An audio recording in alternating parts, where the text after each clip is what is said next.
So we want to start out by peeling some white potatoes. Just your standard white potatoes work really well, but if you can get russet potatoes, they work even better. So now what we want to do is we want to actually grate the potatoes. I like using one of these hand graters. You want to use a large grating option. Of course, we have the ability to use the Thermomix grater if you're lucky enough to have one, or you can use the Thermomix option as well to sort of chop the potatoes. But in my opinion, if you want the best results, you want to hand grate these every time. Just be careful, of course, not to grate your fingers in the process. So I have just squeezed out as much of the water from the potatoes as possible. I used a nut milk bag, but of course, if you don't have one of these, you can just use a tea towel or a cloth. And you want to squeeze out as much of the liquid as possible so you get this really dry potato mixture. That's what makes the hash browns the best kind of texture. We're just going to mix through some onion powder and garlic powder and some salt, and then we are going to cook it up. It's that easy. Just stir that through. Now I'm going to use my hands. Of course, if you don't want to use your hands, you can use a spoon.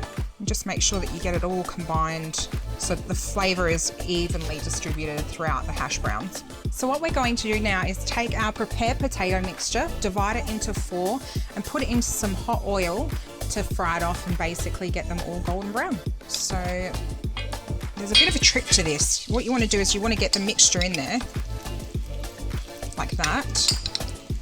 And then, hang on, it's probably easier if I just use my hands. Don't do this at home, people.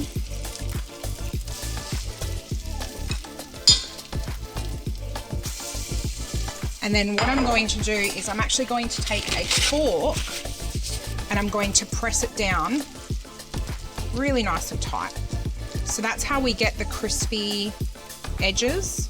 And we don't want them to be too thin, but we also don't want them to be like super thick either. And you can do one very big hash brown as well. That works really well too. I've done that myself. And now we just let those sit for about 5 minutes until they're very golden brown on the underside. You want to make sure that they get really golden brown so that you can actually flip them without them falling apart. So as you can see, they're starting to get really golden brown on the edges, and that's how I know that they're ready to flip. So you just want to grab a nice wide spatula like this.